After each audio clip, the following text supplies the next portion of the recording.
वहीं ईरान ने इजराइल को हराने के लिए शॉर्ट सर्किट वाला फॉर्मूला लागू कर दिया है।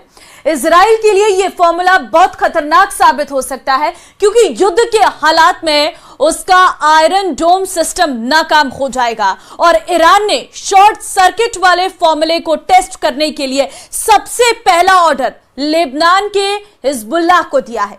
यह रिपोर्ट देखिए।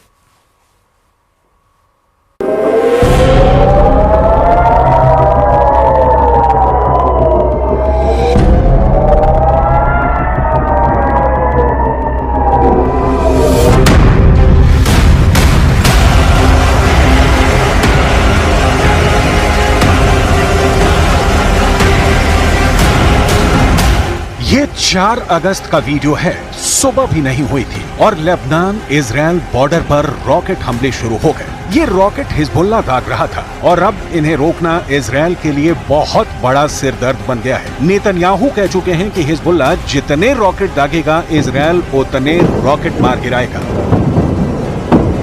सवाल है कि इजराइल ऐसा कब तक करता रहेगा, क्योंकि इजराइल के खिलाफ मोर्चे 1 नहीं, 2 नहीं, 3 नहीं बल्कि 4 है। इसलिए रॉकेट वाले युद्ध ने बड़ा सवाल खड़ा कर दिया है। इस युद्ध में कौन जीत रहा है, कौन हार रहा है, इसका जवाब आपको चौंका देगा।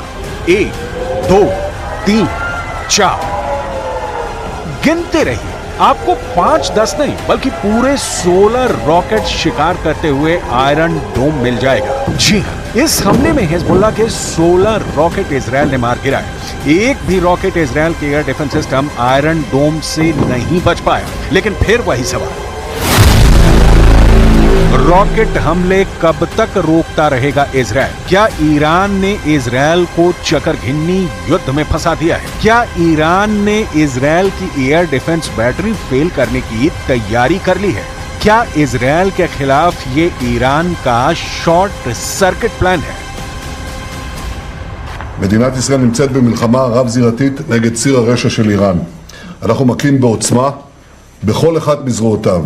אנחנו ערוכים לכל תרחיש, הן בהגנה והן בהתקפה. ואני חוזר ואומר לאויבינו, נגיד ונגבה מחיר כבד על כל מעשה תוקפנות נגדנו, מכל זירה שהיא. इजराइल का आसमान रोज ऐसी रोशनी से जगमग होता है। कभी उत्तर की तरफ से हिजबुल्लाह रॉकेट फायर करता है, कभी गाजा की तरफ से बचा खुचा हमास का रॉकेट दस्ता एक्टिव होता है और फिर इसके जवाब में इजराइल एक्टिव करता है आयरन डोम। और फिर इजराइल के आसमान पर नजर आता है ये नजारा। लेकिन हर हमले को रोकने के लिए इजराइल का एयर डिफेंस बहुत महंगा साबित हो रहा है। हिजबुल्लाह का एक रॉकेट कुछ $1000 का होता है, जबकि उसे रोकने वाली मिसाइल लाखों डॉलर की होती है।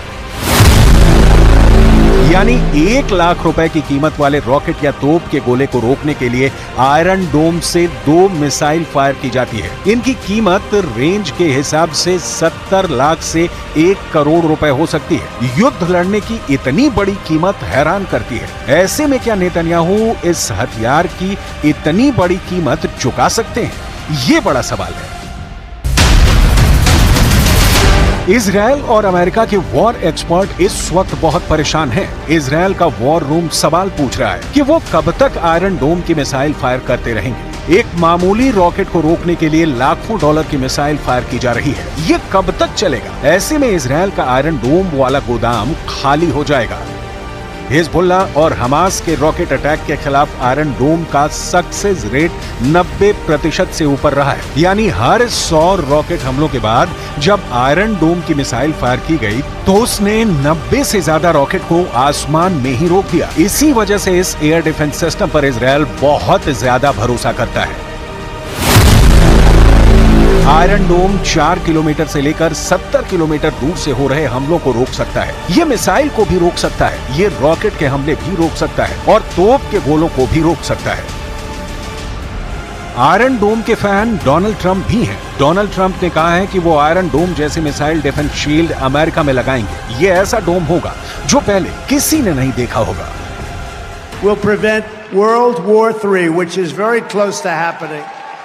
I will restore peace through strength, and in my next term, we will build a great Iron Dome missile defense shield over our country. Donald Trump बड़ी बड़ी बातें कर रहे हैं, लेकिन बड़ा सवाल बाकी मुद्दा यह है कि ईरान ने बड़े युद्ध से पहले क्या इजरायल को एक ऐसे चक्र में फंसा दिया है जिसमें इजरायल का एयर डिफेंस गोदाम खत्म होने जा रहा है। इजरायल ये बात बहुत अच्छी तरह जानता है कि आयरन डोम की मिसाइल के पार्ट अमेरिका में बनते हैं, इसलिए उसके लिए जरूरी है कि आयरन डोम का गोदाम तभी भरा हुआ रहेगा जब अमेरिका से हथियारों की सप्लाई जारी रहे। He also stressed that the unprecedented scale of U.S. support for Israel since October 7th should leave Iran, Lebanese Hezbollah, and other Iranian-backed terrorist groups with no doubt about U.S. resolve. ऐसे में missile और उसके parts को लेकर Israel के सामने बड़ा संकट खड़ा हो सकता है। ये डर हमेशा बना हुआ है, इसलिए बड़े सवाल एक बार फिर, क्या ये इजरायल के खिलाफ ईरान का चकरघिन्नी युद्ध है? क्या ईरान ने इजरायल की एयर डिफेंस बैटरी फेल करने की तैयारी कर ली है?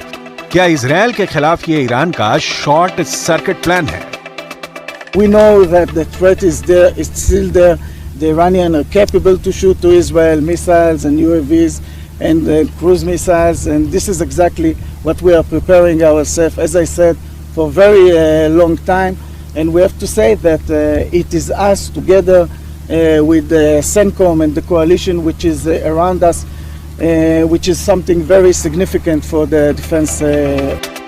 इसमें कोई शक नहीं कि अब तक आयरन डोम दुनिया में मशहूर हुआ है। ये इजरायल का बहुत ही सटीक एयर डिफेंस सिस्टम माना जाता है। आयरन डोम ने अब तक हमास की तरफ से दागे गए हजारों रॉकेट को मार गिराया है, लेकिन उसके सामने अब बड़ी मिसाइलों का चैलेंज है जो ईरान के पास भी है।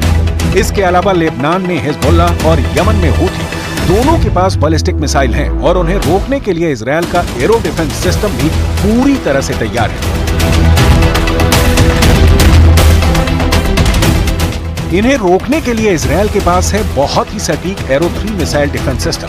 इसकी तुलना रूस के S-400 से की जाती है। ये इजरायल और अमेरिका ने मिलकर तैयार किया हुआ है। ये इजरायल के मिसाइल डिफेंस सिस्टम का सबसे खतरनाक सिस्टम माना जाता है।